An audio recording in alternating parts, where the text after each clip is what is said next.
Muy buenos días a todas y todos, la comunidad universitaria. En esta ocasión, el tema que nos trae aquí a Dialogando con es la innovación educativa. Es un gusto tener esta segunda emisión de Dialogando con, un espacio para y de la comunidad del CUSEA, para toda la comunidad universitaria de la Universidad de Guadalajara.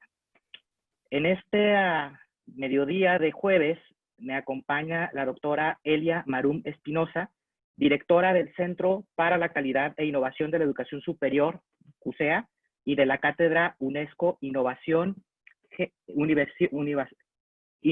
Social y Emprendimiento. Perdón. Me voy a permitir, doctora, antes de darle la bienvenida, leer un poco su currículum para que la comunidad sepa del nivel de la invitada que tengo esta tarde. Gracias. La doctora Elia Marum Espinosa es doctora en Economía por la Universidad Nacional Autónoma de México, la UNAM, maestra en Economía por el Centro de Investigación y Docencia Económicas, el CIDE, y licenciada en Economía por la Universidad Veracruzana, y técnico en Biblioeconomía por el Colegio de México. Es profesora, investigadora y directora del Centro para la Calidad e Innovación de la Educación de la Universidad de Guadalajara. Miembro del Sistema Nacional de Investigadores, SNI Nivel 2, coordinadora de la Cátedra UNESCO Innovación Social y Emprendimiento y evaluadora de programas y proyectos nacionales e internacionales. Fue coordinadora de la Cátedra UNESCO Género, Liderazgo y Equidad. Fue secretaria académica de la Asociación Nacional de Universidades e Instituciones de Educación Superior, ANUYES, y presidenta de la Red de Académicos de Iberoamérica.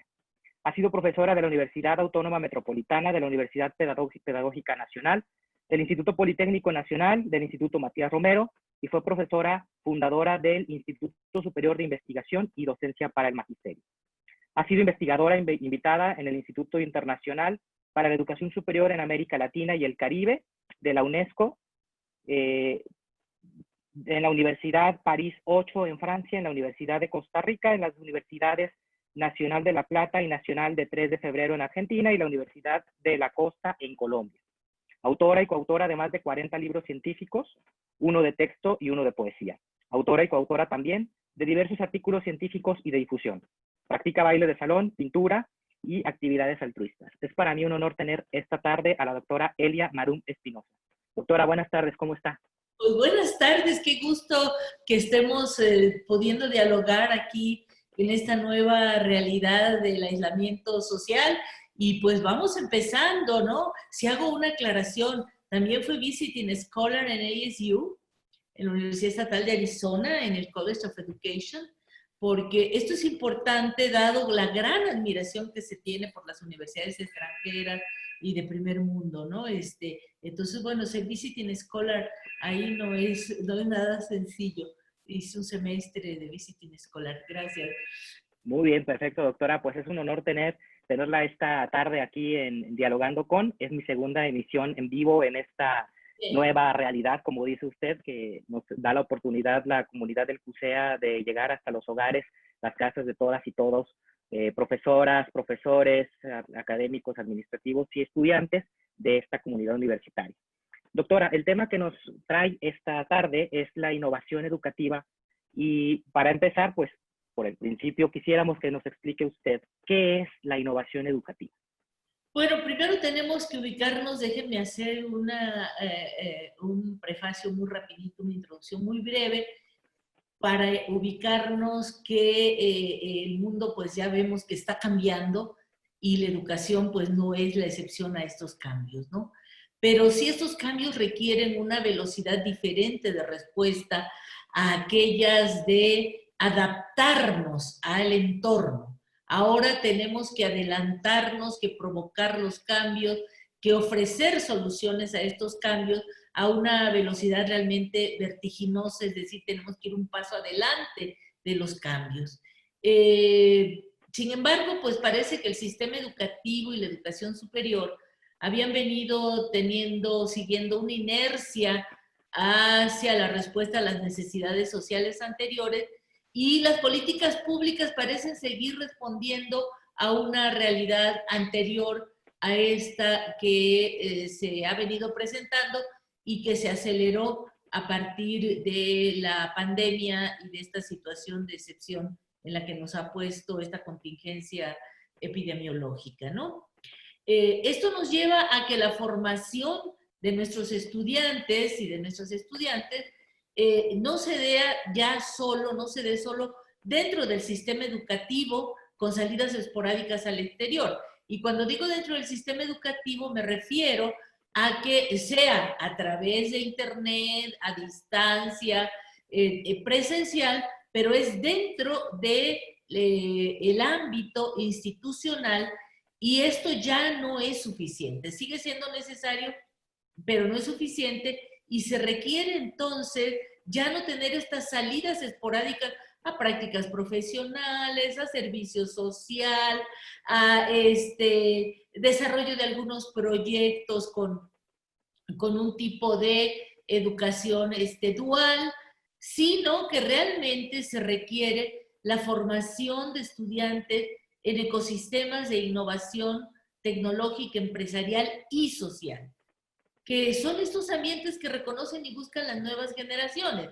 Entonces, la innovación educativa empieza por reconocer estas nuevas necesidades y esta nueva capacidad institucional de las universidades y del sistema de educación superior de adelantarse a las respuestas y de dar respuestas que realmente solucionen lo que se está esperando. Por lo tanto, pues, hablar de innovación es hablar primero de un proceso, no es un concepto que se defina con una definición de la lógica tradicional, ¿verdad? De la respuesta, ¿qué es innovación? Innovación es, no. La innovación es, primero como general, es un proceso de transformación que tiene una lógica diferente. La innovación educativa actualmente tiene una lógica diferente a la innovación educativa anterior, que tenía una lógica técnico-eficientista. Había que bajar la reprobación, había que mejorar los aprendizajes en tal y cual área, y ahora la innovación educativa tiene una lógica transformadora. Eso no quiere decir que no haya algo de la lógica anterior, pero ya no es solo la lógica eficientista, es una lógica transformadora y la necesidad de impulsar un cambio profundo y sustancial en la educación superior, por lo tanto, en la Universidad de Guadalajara y en el CUSEA. Ya no alcanzan con adecuaciones, con incluir elementos novedosos como las plataformas, como las tecnologías de la información y la comunicación. Entonces, la innovación educativa supone la introducción de objetivos nuevos para el cambio, y ya no de mejoras superficiales, cosméticas, o la introducción de simples novedades, ¿no? ¿De dónde viene, perdón, de dónde viene este concepto? ¿Cuál es el origen del concepto de innovación? Bueno, primero surge dentro de la teoría económica, soy economista, y parte, ¿verdad?, de la parte final de mediados del siglo pasado, en los 50, hasta finales de los 50, cuando Joseph Schumpeter propone que la causa del desarrollo económico es la innovación y el empresario innovador, que es el que participa en el progreso económico. Schumpeter definió la innovación como la introducción de un bien, producto nuevo para los consumidores o de mayor calidad que los anteriores, o la introducción de nuevos métodos de producción para un sector de la industria, la apertura de nuevos mercados, el uso de nuevas fuentes de aprovisionamiento o la introducción de nuevas formas de competir que lleven a una redefinición de la industria. Si nosotros vemos, Schumpeter ya nos está dando un concepto muy amplio de innovación. Sobre todo, me gusta la parte que plantea de que hay que redefinir la industria, es decir, hay que redefinir la gestión como la organización, la estructuración, los procesos y las formas de trabajo cotidiano. Entonces, Schumpeter habla de este concepto que yo considero que sigue teniendo vigencia, que es el de destrucción creativa. Es decir, la innovación acaba con formas viejas de hacer las cosas e introduce no nada más nuevas formas de hacerlo, sino nuevos paradigmas, nuevos modelos de concebir el trabajo y su producto, ¿no?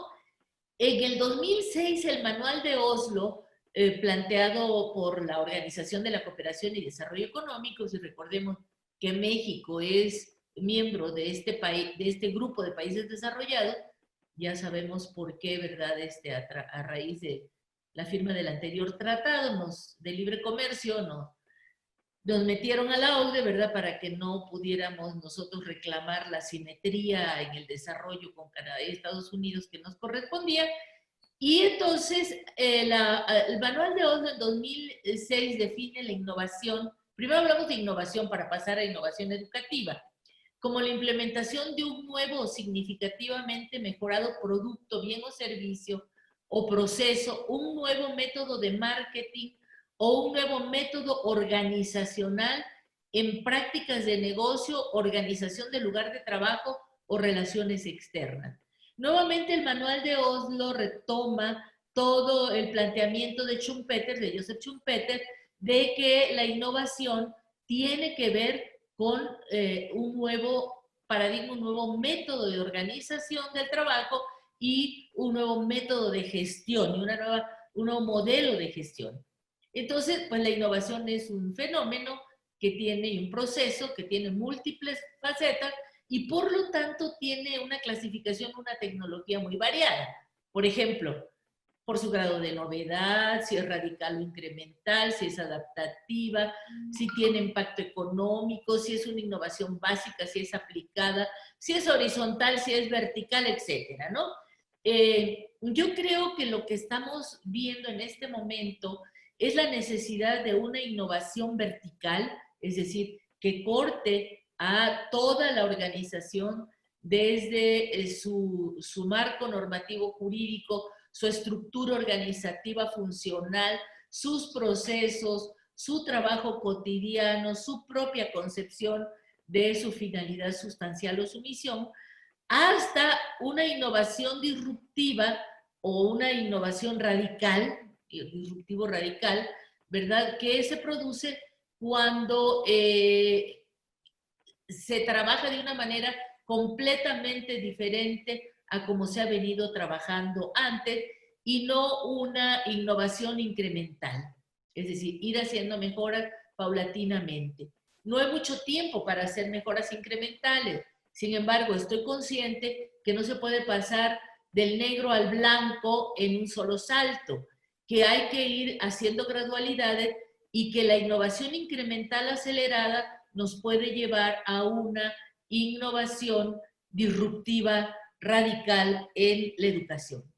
Pasemos ahora. Doctora, Dime, perdón. sí, no se preocupe, doctora, adelante. Le comentaba sobre la innovación educativa. Ahorita hablábamos de antes y después del COVID.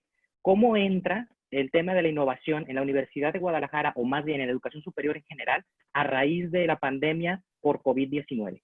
Bueno, rápidamente, innovación educativa contempla diversos aspectos. Aspectos tecnológicos, didáctico-pedagógicos, de organización institucional, de procesos y de personas, ¿sí? O sea, esta innovación educativa requiere la implantación de un cambio significativo en el proceso de enseñanza-aprendizaje, ciertamente, pero también en el proceso de gestión institucional. ¿Cómo entra? Entra primero en lo que se llama, o lo que en innovación educativa se llama una mejora en la innovación, o una innovación del aprendizaje. Una innovación en el aprendizaje no es una innovación educativa, es parte de la innovación educativa. Una innovación del aprendizaje es una innovación en los procesos para modificar las relaciones entre la relación estudiante-docente, por ejemplo, con el uso de las TICs. La Universidad de Guadalajara ha entrado en una innovación del aprendizaje porque pues ha incluido primero el uso de videoconferencias, plataformas de aprendizaje como Moodle, todo lo que son estas tecnologías de la información y la comunicación. pero esto puede modificar algunas circunstancias del proceso de enseñanza-aprendizaje, pero no es una innovación educativa todavía, porque una innovación educativa requiere cambios en la gestión, cambios en la forma en que se organiza, conduce, impulsa el trabajo cotidiano de la universidad. Entonces, esto nos está diciendo que la Universidad de Guadalajara está en el límite, quizá en el mismo límite que estuvo a principios de los años 90, cuando su estructura de escuelas y facultades no le daba ya para poder responder a las políticas públicas, a las necesidades del entorno regional y estatal, y por supuesto nacional y mundial. Entonces, en este momento no podemos seguir con una estructura departamentalizada en divisiones, con procesos verticales, estandarizados, de altos controles, de aseguramiento de la calidad. Ya empezamos a requerir una innovación en la gestión que nos vaya transitando de este modelo a una verdadera innovación educativa. El Programa Nacional de Educación, el Programa Nacional de Innovación en el 2011 planteó que los procesos de innovación se realizan por el ecosistema de innovación. Las instituciones de educación superior, los centros de investigación, el gobierno, las entidades financieras y las empresas forman este ecosistema de innovación. En la Universidad de Guadalajara tenemos ya un proyecto pionero, un programa piloto, podríamos llamarlo así, en el CUSEA, donde se ha construido un verdadero intraecosistema de innovación que se ha articulado con el ecosistema de innovación Jalisco.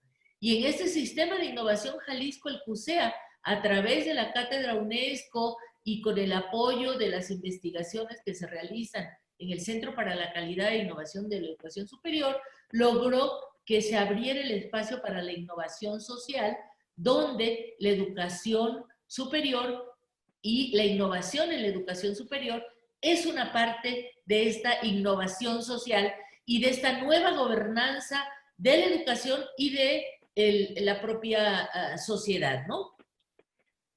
Doctora, ¿podemos entonces entender que estos pequeños cambios de hacer las clases virtuales, que el confinamiento nos ha traído, es apenas el inicio para el proceso, una transición de una innovación educativa dentro de la Universidad de Guadalajara? ¿Debería de ser así? Así va, así es. O sea, el asunto es que no tenemos la infraestructura, no tenemos la estructura, la arquitectura organizacional, no tenemos los procesos, no tenemos la gobernanza que requiere este tipo de cambios para que nos lleven a una innovación educativa. No quiere decir que no las tengamos del todo, tenemos muchos elementos, pero necesitamos transformar otros y cambiar otros. Por ejemplo, hemos desarrollado en el CECIES, en el Centro para la Calidad e Innovación de la Educación Superior, un modelo que nos permite transitar del aula hacia múltiples espacios de aprendizaje. Lo dije al principio, estamos todavía centrados en el aula, ya sea aula presencial, aula virtual, con tecnologías, etcétera, pero seguimos centrados en un proceso áulico docente-discente, ¿no? Y esto choca con las estructuras actuales, ¿no? Por ejemplo, ¿cómo se hace un proceso de dar de alta calificaciones cuando nuestros estudiantes no tienen computadora, no tienen internet, se quedaron sin trabajo, tienen que buscar otras formas, etcétera? Entonces, bueno, pues le ponemos calificación pendiente, ¿no? O sea, esto no va a poder seguir siendo así. El CIEU tiene que transformarse, tienen que transformarse también estas estructuras organizativas y de gobierno para poder dar la flexibilidad que esto requiere. Entonces necesitamos también ir pasando del aula, reforzar el aula, sí, hacer todas estas innovaciones en el aprendizaje en el aula para que sean un puente, y lo decimos en un trabajo, en un seminario muy interesante que coordinó el doctor Raúl Medina y después lo retomó para cuestiones más específicas la doctora Mara Robles, ¿verdad? Necesitamos pasar del aula a múltiples ambientes de aprendizaje. Necesitamos pasar del aula, que será solo uno de los ambientes de aprendizaje, pero un aula ya con todas estas innovaciones de aprendizaje, hacia una formación en ecosistemas de innovación. Y esto no se puede hacer empezando por la propia Ley Federal del Trabajo, que te exige un horario fijo, que te exige un nombramiento y una perfil de puesto, etcétera, ¿no? Hay muchos cambios que se van, e incluso en la propia normatividad, que se van a ir requiriendo para poder pasar a estos ambientes innovadores y múltiples de formación, ¿no? Porque la verdad, el estudiantado está buscando innovaciones disruptivas en su formación y todos estos espacios se están dando fuera de las instituciones educativas. No hemos tenido capacidad de traer adentro estas formaciones. Por ejemplo, sí, damos espacio a que haya grupos de innovadores y de emprendedores sociales, que ExMex, que Hall Price, que Enactus, pero no se han incluido como parte de la formación. Tenemos ahorita una gran oportunidad y seguramente CUSEA va a seguir siendo líder, no solo en la Universidad de Guadalajara, sino en el propio sistema de educación superior mexicano y latinoamericano, de que al revisar sus planes de estudio y su propia oferta educativa, podrá ya incorporar estas formaciones transversales y esta formación de habilidades blandas, ¿verdad? Estos aprendizajes suaves, estos soft skills para la formación. Y aquí caemos en la cuestión de género, es decir, el perfil del profesional que se está requiriendo tiene ya más que ver con aquellas características estereotipadas de lo que es femenino, ¿sí? Que con las características de las hard skills, de las habilidades duras, de las habilidades o las capacidades académicas, de conocimientos, de metodologías, de instrumentos, en la realidad, ¿no? Primero porque la mitad de las profesiones van a desaparecer como están, otras se van a transformar radicalmente y van a surgir nuevas que no sabemos ni cuáles son, ni para qué, ni cómo. Entonces, si nosotros formamos en lo que los economistas llamamos en mercados anticipados, en mercados a futuro, ¿cómo formamos ahora a un profesionista que se va a requerir dentro de 4 años, que según los futurólogos de las grandes empresas transnacionales, los CEO de las grandes empresas transnacionales, pues van a ser totalmente diferentes y no sabemos cómo, ¿no? Entonces, ¿cómo se forma para un perfil que no sabemos cuál va a ser, a qué se va a dedicar, cómo se hace?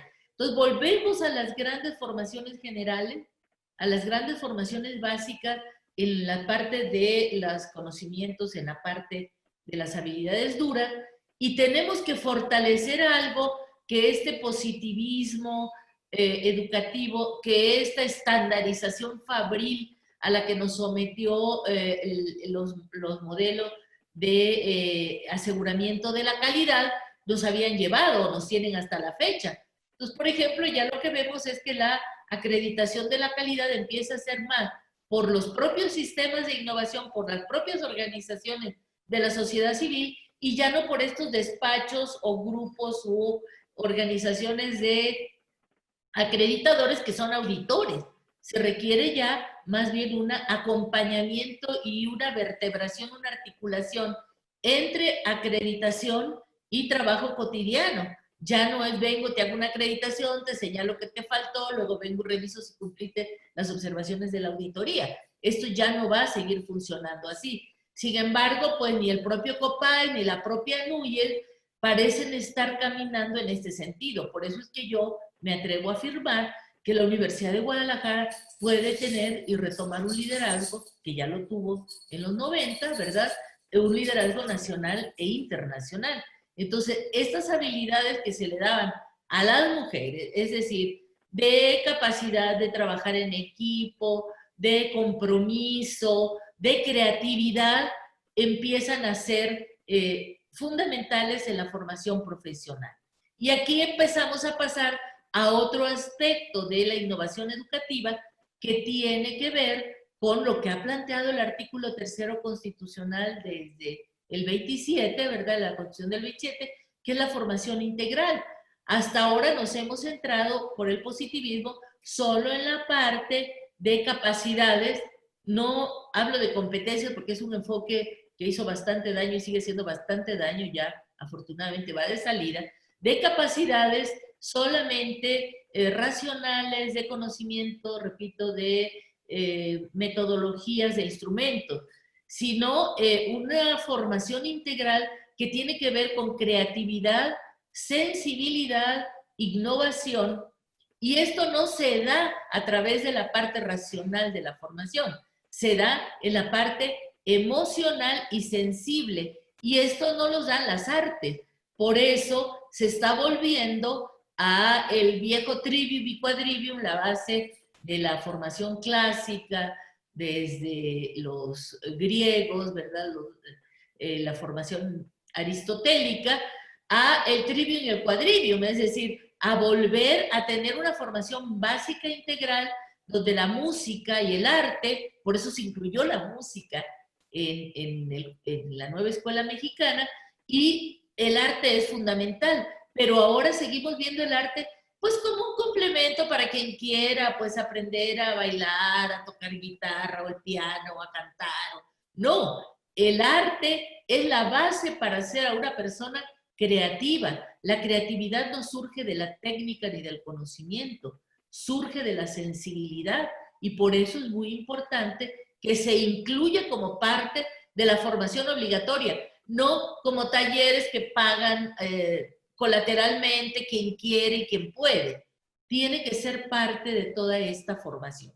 Y yo creo que la Universidad de Guadalajara y el CUSEA pues están, repito, en ese camino de retomar un liderazgo nacional y latinoamericano que pues es fundamental. Nosotros no podemos traer al MIT, nosotros no podemos traer a ASU, ¿verdad? Acá y decir, a ver, ¿cómo le hicieron y le vamos a hacer igual? No se pueden trasladar mecánicamente esos modelos porque nosotros somos un país que nos tomó esta coyuntura del COVID con muchos rezagos estructurales, con una política de desindustrialización, ¿verdad? Lo decían economistas alemanes en el siglo XIX, cuando dos países de diferente desarrollo liberan su comercio, lo primero que desaparece es la industria más desarrollada del país menos desarrollado. Y la desindustrialización en México se vio. Nos convertimos en un país maquilador, en un país de grandes capas de la población en la pobreza y en la marginación, y nosotros no podemos poner soluciones de primer mundo. No es a través de las tecnologías que únicamente vamos a resolver el problema. Las tecnologías son necesarias, sí, pero no son suficientes. Muy bien. Doctora, nos quedan 2 minutos y medio. Aprovecho también si la audiencia tiene alguna pregunta para usted en este momento para podérsela hacer, que nos la digan a través de la plataforma de Facebook Live del CUSEA.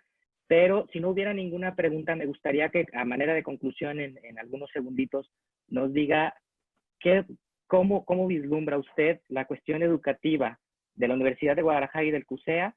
No sé si post-COVID, porque nadie sabe en qué momento vamos a terminar con esto, pero por lo menos en el siguiente semestre.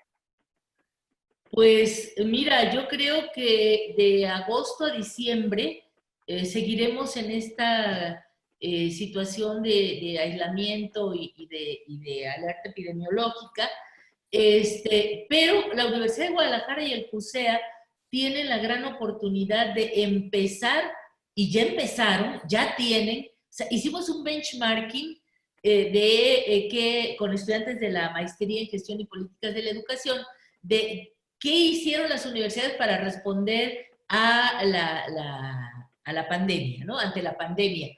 Y se tomaron varios indicadores, ¿no? ¿Qué hicieron en investigación? ¿Qué hicieron en apoyo de vinculación y servicios? ¿Qué hicieron en docencia? ¿Qué hicieron en cuestiones de trabajo administrativo, etcétera? Y la Universidad de Guadalajara quedó en primer lugar, fue la líder, ¿sí?, de las universidades públicas. Es la universidad que tiene más capacidad de respuesta, que tiene más posibilidades de realmente cambiar rápidamente su modelo y sus respuestas hacia una vertebración social. ¿A qué me refiero con vertebración social? A que ya no es suficiente la vinculación con la sociedad, la extensión de los servicios, ¿no? Ahora se requiere trabajar conjuntamente en y con las comunidades, siendo ellas las principales actoras de sus propios cambios y de la resolución de sus necesidades. Ahorita estamos en una coyuntura donde, bueno, el asistencialismo, donde el altruismo se requiere, ¿verdad? No podemos dejar de llevarle despensas a quien perdió el trabajo y no tiene medios, porque la mitad de la población laboral de México y la fuerza de trabajo está en la informalidad. Los separa la economía, ellos no tienen de dónde sacar recursos, pero sí necesitamos estas nuevas formas. Ya sabemos que no nada más en el semestre que entra, después de esta crisis, que se espera sea una crisis más fuerte que la del 29 y la de 2008, no se van a recuperar, se van a perder una gran cantidad de empleos que no se van a poder recuperar. ¿Y qué vamos a hacer con esa gente? Tenemos que incluir a la economía social y solidaria, tenemos que enseñarla y practicarla en y desde la universidad para que las propias comunidades, apoyadas con el saber, el conocimiento y la capacidad de la Universidad de Guadalajara y del CUSEA, puedan encontrar soluciones y encuentren respuestas a sus necesidades. Así es. Doctora, tenemos una pregunta, nos hemos ya pasado un poquito del tiempo, pero a ver si la podemos responder en lo que nos queda. La UDG, ¿qué tan rápido debe cambiar a las modalidades B-Learning o E-Learning? ¿Y cuál es el modelo, cuál sería el modelo más adecuado? Yo creo que no hay un solo modelo adecuado. La modalidad B-Learning o la modalidad E-Learning son modalidades que aprovechan las tecnologías, una totalmente basada en ellas, la E-Learning, y la B-Learning es esta modalidad mixta. Yo no le llamaría híbrida, porque los híbridos son aquellos que no se pueden reproducir. Un maíz híbrido, un híbrido equino, etcétera, ¿no? Yo hablaría de una modalidad mixta que combina lo presencial con lo virtual o con lo tecnológico. Son muy necesarias, pero ninguna de estas dos da las respuestas completas a lo que se requiere. Porque, repito, lo que se requiere no es ni el e-learning ni el B-learning. Se requiere, además de estas dos, una formación en un aprendizaje práctico vivencial. ¿Sí? Y esto solo te lo da trabajar y formarte en los ecosistemas de innovación y a través de la innovación social. Eso es lo que te da un emprendedor social, tiene una mejor formación, sea de la profesión que sea, que un emprendedor de negocios. Un emprendedor social tiene más capacidad de resiliencia, más creatividad, más conciencia social, que son todas las características blandas que estamos necesitando para responder a esta gravísima crisis. Doctora, estamos ya en tiempo de concluir. Le agradezco muchísimo su presencia. Seguramente la vamos a tener en alguna otra ocasión de esta emisión de Dialogando con, hablando de los temas de la cátedra UNESCO, porque el hecho de que esté en CUSEA es sumamente relevante e importante para la vida, no nada más del centro universitario, sino de la Universidad de Guadalajara y de la sociedad jalisciense. Entonces, estoy casi seguro. Tenemos que reconocer que la UNESCO le tenga la confianza a la Universidad de Guadalajara de haberle dado 5 cátedras UNESCO, de que sea la universidad que tiene más cátedras UNESCO en el país, incluso que la propia UNAM. Eso nos habla de que la máxima corporación, el máximo organismo multilateral de educación confía en la Universidad de Guadalajara y en el CUSEA, donde somos sede de 3 de estas 5 cátedras, ¿no? Entonces, yo no hablo simplemente porque soy CUSEA y porque quiero que el CUSEA, no. Ahí están los hechos, ahí están las pruebas. Las palabras pueden decir mucho, pero vayamos a los hechos, ¿no? Y los hechos son los que hablan. Y ahí están las evidencias. Sí, estoy segurísimo, doctora, que este tema da para mucho más y seguramente la vamos a tener en otra emisión de Dialogando con para hablar de las cátedras y de todo este papel. Encantada. Le agradezco muchísimo, doctora Elia Marume Espinosa, por estar esta tarde acá compartiendo todos sus conocimientos, todo el tema de innovación educativa con la sociedad jalisciense, con la comunidad del CUSEA, con su comunidad universitaria, y estamos muy contentos de tenerla aquí en esta segunda emisión. Muchísimas gracias. Que pasen buen fin de semana y felices vacaciones en casita. Muchas gracias. Agradezco a toda la comunidad que estuvo conectada en estos minutos y nos vemos el próximo jueves a las 12 del mediodía en una emisión más de Dialogando con. Muchísimas gracias.